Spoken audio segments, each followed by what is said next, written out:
Bonjour à tous. Alors aujourd'hui, j'aimerais parler d'un mot qui fait partie du top 5 du jargon chrétien, évangélique même je dirais, si ce n'est le number one, et peut-être même de loin. Alors est-ce que vous avez peut-être une idée de quel mot je veux parler? Faites-moi une proposition. Non, un mot. Non, encore plus. Non. Ok, mais c'était bien. Je vais parler du mot Seigneur. Seigneur, voilà. C'est mieux, hein? Encore plus. Voilà, un mot qu'on emploie vraiment beaucoup. Seigneur. Le Seigneur, Seigneur Jésus, Seigneur Dieu. Ce mot est vraiment omniprésent dans la Bible, dans nos chants, dans nos prières.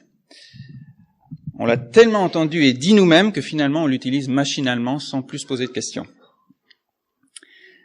Après, je crois que c'est toujours avec respect. Je veux dire, ça nous viendrait pas à l'idée de dire « Hé frérot, Jésus, j'ai besoin de toi là ». Non, on dit « Seigneur ». Il y a du respect. Mais maintenant, soyons honnêtes. Est-ce que nous comprenons bien ce que signifie ce mot?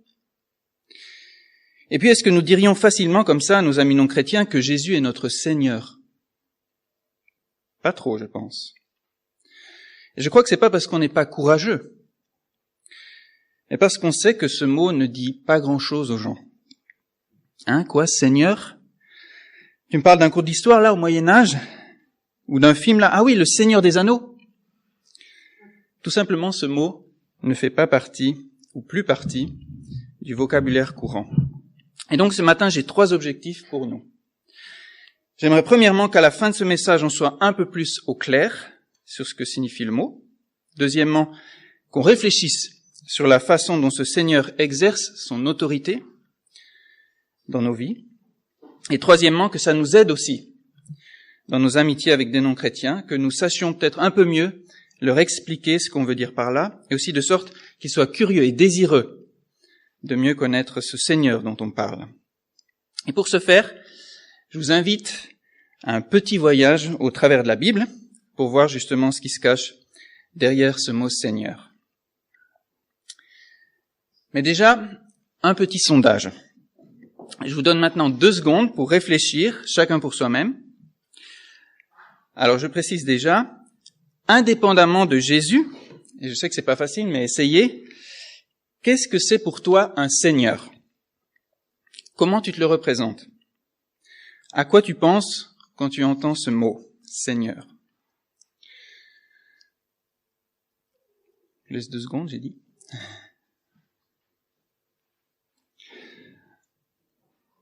Alors, est-ce que tu penses plutôt à... Alors, attendez, faut que j'appuie. Ouais, c'est bon.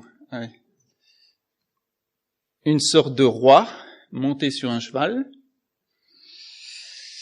Est-ce que tu penses plutôt à Sauron, le Seigneur des Anneaux, dans le film du Seigneur des Anneaux, ou plutôt à un gentil mousquetaire? En gros, hein. Alors, je ne sais pas à quoi tu as pensé, peut-être à aucune de ces 3 images, mais je pense que la plupart de nous n'a pas une image précise de ce qu'est un Seigneur. En gros, un Seigneur, c'est une personne d'autorité qui règne sur un domaine. Et ce roi ou ce pouvoir est plus ou moins bienveillant. Et donc, je crois que quand nous parlons de Jésus, comme notre Seigneur, c'est un peu pareil. Même si nous savons que Jésus est profondément bienveillant et aimant, selon la relation qu'on a avec lui et les épreuves aussi peut-être qu'on traverse en ce moment, nous ressentons son autorité comme plus ou moins bienveillante. Voilà, et ce que je vous propose ce matin, c'est de regarder dans la Bible 2 mots grecs qui nous parlent de l'autorité de Jésus. Puisqu'à l'origine, Le Nouveau Testament a été écrit en grec, pas en français. Mais ne vous inquiétez pas, on va les traduire. Voilà. Et donc le premier mot au sujet duquel je veux parler, c'est le mot kurios. Donc qui veut dire littéralement Seigneur. Jésus est kurios. Alors qu'est-ce que ça veut dire exactement, kurios? Déjà, il faut dire qu'au temps de Jésus, c'est avec ce mot qu'on s'adressait à une personne plus haute que soi dans la hiérarchie sociale. Par exemple, un esclave s'adressait à son maître en lui disant « Curie, maître ». C'est comme ça aussi qu'une femme s'adressait à un homme en public. Comme par exemple, la femme samaritaine, quand elle répond à Jésus près du puits. Vous savez, elle lui dit « Curie, Seigneur, maître », alors qu'en réalité, elle ne sait pas encore qui il est. C'est comme ça qu'on s'adressait à un supérieur. Donc voilà, première chose, la formule de soumission. Mais ce mot kurios désigne aussi, plus généralement, un dirigeant qui règne en maître absolu sur sa maison ou sur son royaume. Et donc c'est pas un hasard si dans l'Ancien Testament, kurios est aussi l'un des noms pour Dieu, traduit dans nos Bibles donc par le Seigneur. Alors maintenant, passons au Nouveau Testament. Et c'est là que ça devient intéressant. Comment les disciples utilisaient-ils ce mot Seigneur? Alors, mis à part la formule de soumission, curie, qu'ils employaient vis-à-vis de Jésus, comme tout le monde, parce qu'il était leur enseignant et leur maître, au départ, jamais les disciples n'auraient attribué à Jésus ce titre de Seigneur. Vous savez, comme ils le feront après la résurrection. Quand par exemple Thomas le reconnaît et dit « Mon Seigneur et mon Dieu ». Ou quand les disciples le reconnaissent tous et disent « C'est le Seigneur ». Puis après, quand dans les Actes des Apôtres, Pierre affirme « Dieu a fait Seigneur et Christ, ce Jésus que vous avez crucifié ». Là, à chaque fois, c'est ce mot « kurios », Seigneur. Et dans toutes ces confessions de foi, on dépasse largement la simple formule de soumission dont je parlais tout à l'heure. Là, ils affirment vraiment que Jésus est le maître absolu sur l'univers et qu'il règne au même titre que Dieu.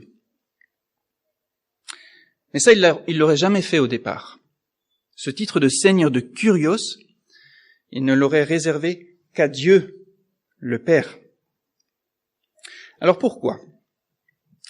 Pour le comprendre, il faut qu'on se transporte un peu ensemble dans l'ambiance au temps de Jésus. Et à ce moment-là, il faut savoir qu'il n'y avait pas que le Dieu de l'Ancien Testament qui revendiquait ce titre de Seigneur, de Kurios, de maître absolu, mais aussi l'empereur romain en place. Et d'ailleurs, dans le passé, ça avait toujours été comme ça. Tous les empereurs, assyriens, babyloniens, perses, et grecs et romains, avaient toujours revendiqué ce rôle quasi divin, et ils exigeaient de leurs sujets d'être vénérés comme tels. Et donc, au temps de Jésus, attribuer publiquement ce titre à quelqu'un d'autre que l'empereur aurait été un véritable affront à son autorité et à sa personne. Et puis il y avait les Juifs, dont les disciples faisaient partie. Eux attendaient le Messie, envoyé par Yahvé, qui justement allait les libérer de l'empereur, de cet usurpateur qui se prenait pour Dieu. Et donc, comme les Juifs, les disciples veillaient aussi à ce qu'aucun homme, quel qu'il soit, ne s'attribue lui-même le titre divin de Seigneur. Et c'est pour ça qu'au départ, comme les autres, ils étaient méfiants à l'égard de Jésus. Alors, pourquoi ça a changé chez les disciples? Eh bien, en cheminant avec lui, la plus grande chose, je pense, qu'ils ont compris sur Jésus, était qu'il n'était pas venu les libérer par la force. Mais ça a pris du temps. Il fallait qu'ils comprennent qu'il était un Seigneur d'un autre ordre que les autres. Déjà, il était né dans des conditions impossibles dans une étable. Il était venu sur terre dans une mangeoire. Pas ce qu'on attend d'un grand Seigneur. Mais après, il les avait appelés, eux, Il les avait rencontrés personnellement, il avait cheminé avec eux. Et plus ils avançaient avec lui, plus ils comprenaient que la libération qu'il apportait n'était pas militaire, mais une libération du cœur de l'être humain, de leur cœur. Jésus n'était pas un loup féroce, mais l'agneau de Dieu. Il était le bon berger qui donne sa vie pour ses brebis. Un homme humble, rempli d'un esprit d'amour, de compassion et de justice pour les faibles et les rejetés de la société. Et puis en même temps, il leur avait montré aussi tout son pouvoir.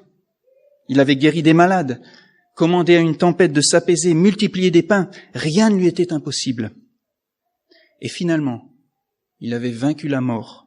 Il était ressuscité, leur prouvant ainsi son origine divine. Et c'est ce Jésus, avec tout ce qu'il est, qu'ils reconnaissent comme leur Seigneur. Et vous remarquez, ce n'est pas Jésus qui leur impose son autorité. C'est eux qui la reconnaissent. Mon Seigneur et mon Dieu. En Jésus, ils mettent la foi en un Dieu qui ne s'impose pas par la force, mais qui se révèle dans son amour et en qui on se confie volontiers. Alors, qu'est-ce que ça veut dire pour nous aujourd'hui? Qu'est-ce que ça veut dire sur ce mot Seigneur que nous employons tant et sur l'autorité de Jésus? Eh bien, la première chose, c'est que Jésus n'impose pas son autorité, mais qu'il la propose. Jésus n'impose pas son autorité, mais il te la propose. Oui, Jésus est le maître absolu de l'univers. Oui, il veut aussi régner dans ma vie, mais jamais sans mon adhésion. Jamais sans mon accord. Jamais sans que moi-même je reconnaisse son autorité. Et je m'adresse aux jeunes et même à d'autres parmi vous. Vous connaissez ces phrases « Jésus veut que tu lui donnes ta vie » ou encore « Il veut que tu lui donnes la première place sur le trône de ta vie » ou encore « Dieu a une volonté précise pour toi, il ne s'agit pas de faire ce que tu veux, mais ce que lui, il veut ». Alors je dirais, tout ça c'est pas faux, mais je crois pas que c'est la méthode Jésus. Et surtout, c'est même pas lui ça. Jésus n'est pas comme ça. Je reviens encore à Thomas. Vous savez, le disciple qui avait des doutes sur la résurrection de Jésus, jusqu'à dire « Je ne crois que ce que je vois, et tant que je ne vois pas, je ne croirai pas », s'était-il écrié. Que fait Jésus? Il aime Thomas comme il est, avec ses doutes. Donc, il le prend au mot, il vient le voir, lui dit de mettre son doigt dans les cicatrices de ses mains pour qu'il vérifie lui-même. Et Jésus ne s'impose pas, il ne dit même pas à Thomas d'un ton réprobateur « Alors tu vois, crois en moi ». Non. C'est Thomas qui le reconnaît de lui-même, qui reconnaît son autorité, mon Seigneur et mon Dieu. Déjà entendu cette expression, le Saint-Esprit est un gentleman. Saint-Esprit est un gentleman. Je trouve que c'est vrai. Jésus n'exerce pas de pression sur nous. Au contraire, l'esprit qu'il nous a donné est un esprit de liberté. Un esprit avec lequel nous pouvons rester maîtres de nos pensées et de nos actions.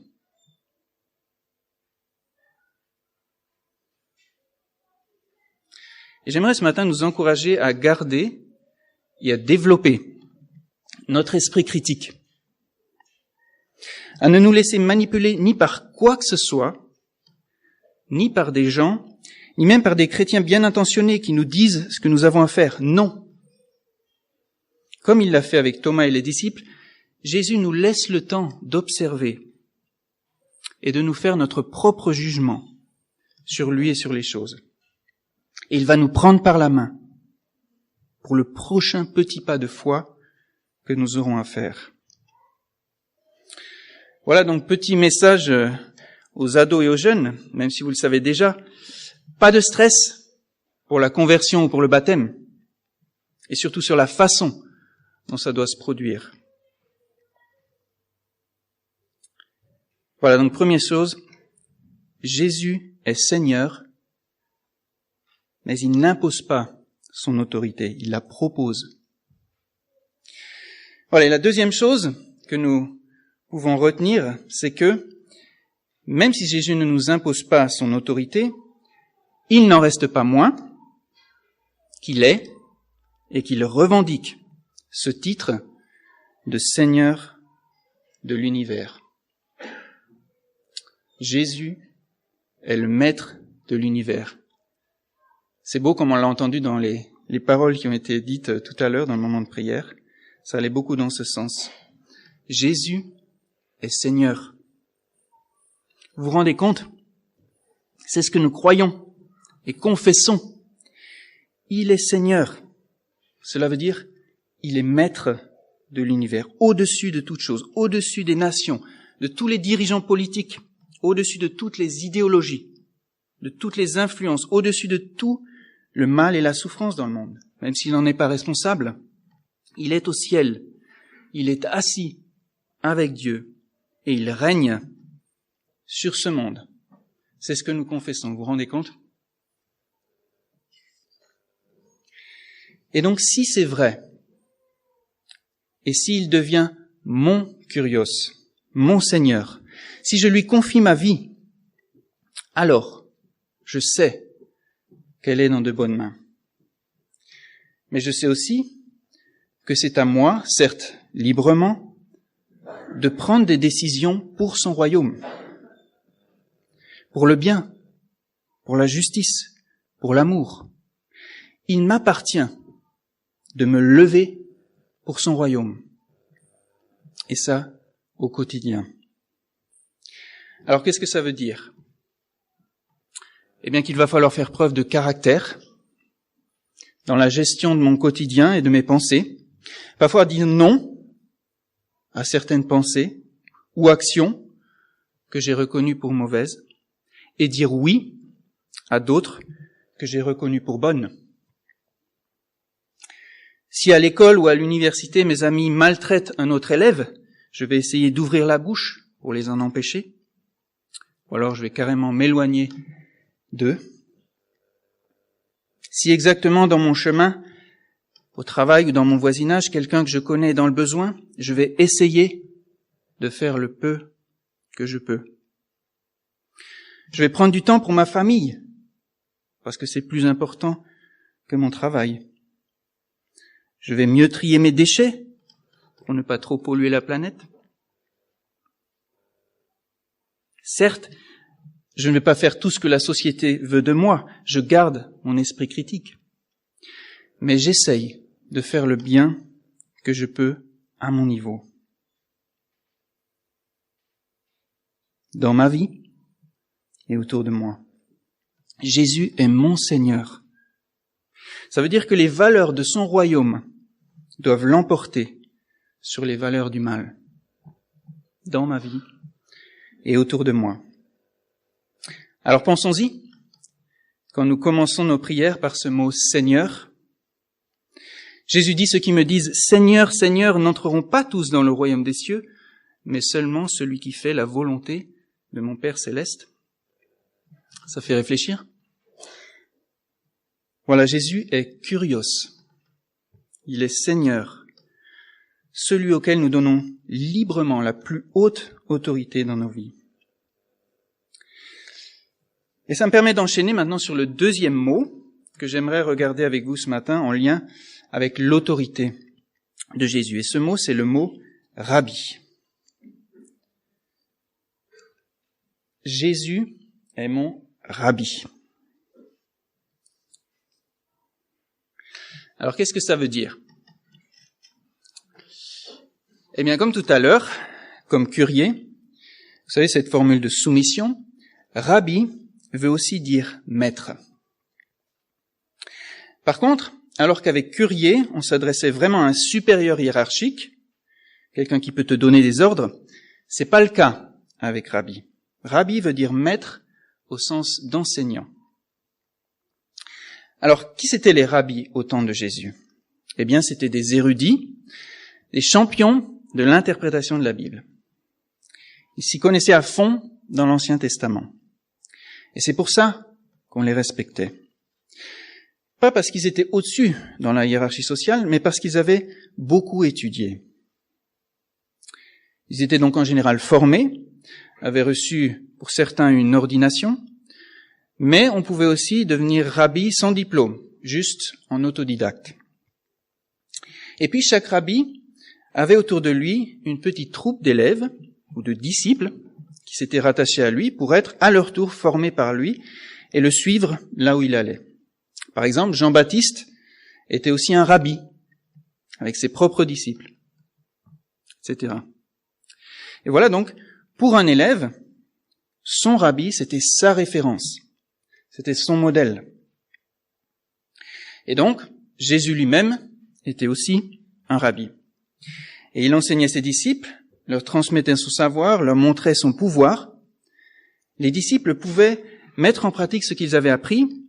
Jésus leur donnait son feedback. Il louait leur progrès, leur donnait des conseils pour s'améliorer et parlait avec eux aussi de leurs échecs.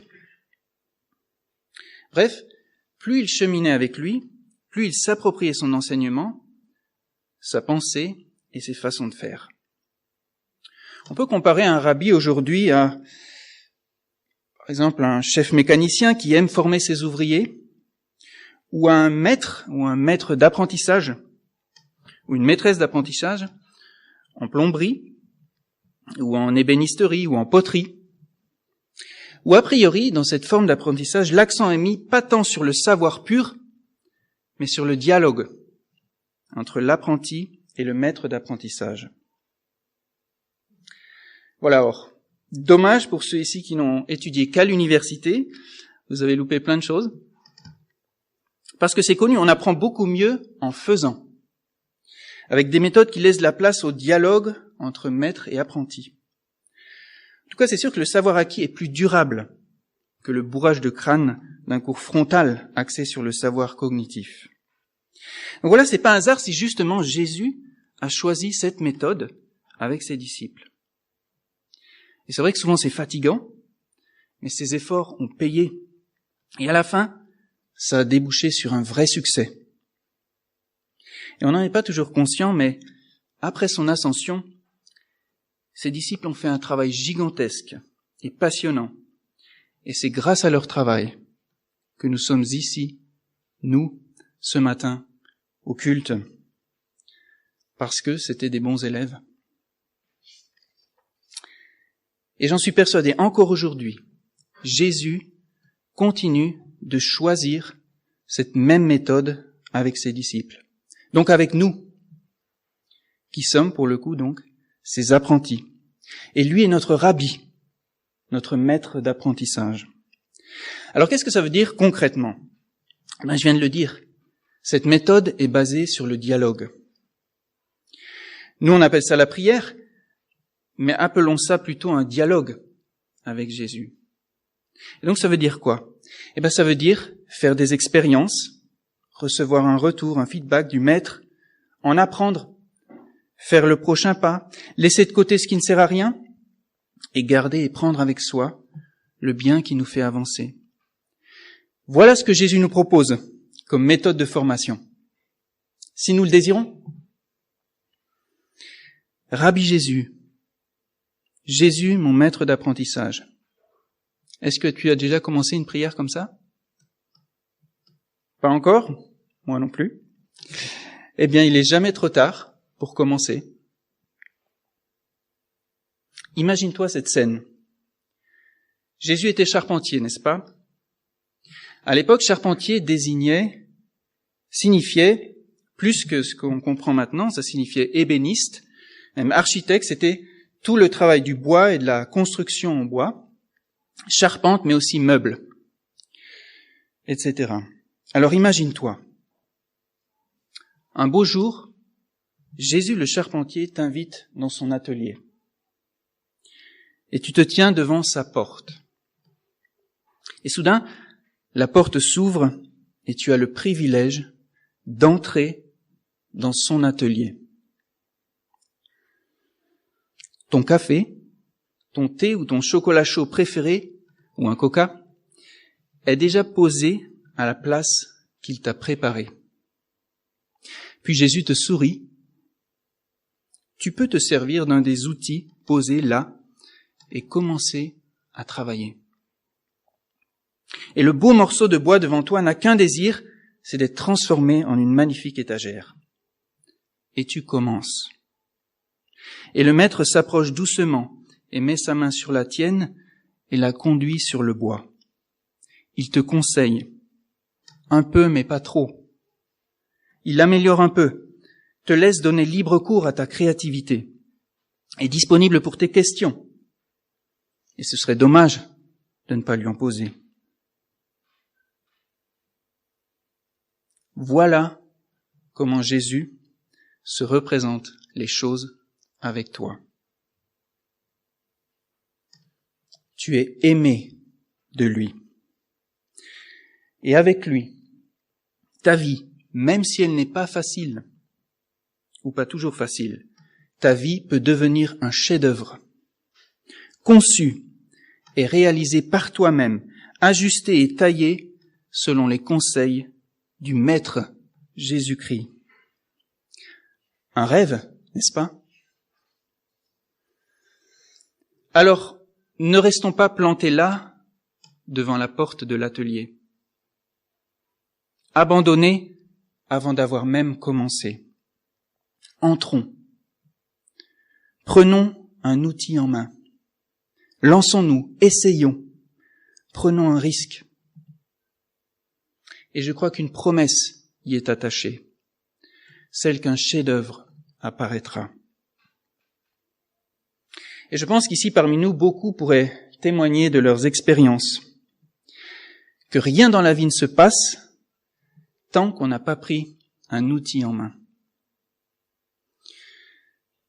Christian pourrait nous dire, par exemple, qu'aucune mélodie ne serait sortie de lui s'il n'avait pas pris une guitare en main ou un autre instrument. Et Laurie, aucune composition si elle n'avait pas pris un stylo.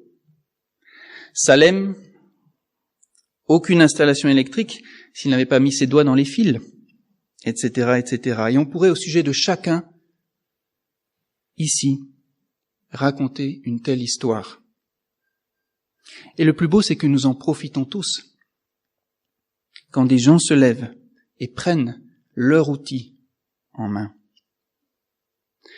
Je te laisse quelques secondes de réflexion. Y a-t-il près de toi un outil qui traîne là et qui ne demande qu'à être pris dans ta main? Une chose pour laquelle tu dois juste prendre le temps ou alors surmonter ta peur. Ou bien peut-être il te faut juste passer la porte et entrer dans l'atelier. Ou alors tu as déjà commencé à tailler, mais tu peines à écouter les conseils du maître. Parce que peut-être tu ne le comprends pas. Ou peut-être parce que quelque chose est arrivé et que tu es déçu. Peut-être as-tu déjà besoin d'un peu de distance. Il n'y a aucun problème à cela. Tu peux pendant ce temps réfléchir seul sur ce que tu veux devenir ou qui tu veux devenir. Qu'est-ce que tu veux construire? Le maître est détendu. Mais viens bientôt à lui avec ton idée. Il serait dommage de rater ce temps de créativité et de travail en sa compagnie. Jésus se plaît à être notre maître d'apprentissage, notre rabbi. Et je crois qu'il est vraiment le formateur parfait. Ton formateur. C'est aussi cela que tu confesses quand tu dis à Jésus, Maître. Quand tu chantes, tu es le maître de tout mon être. Tu confesses qu'il est ton maître d'apprentissage. Voilà, j'aimerais à présent conclure.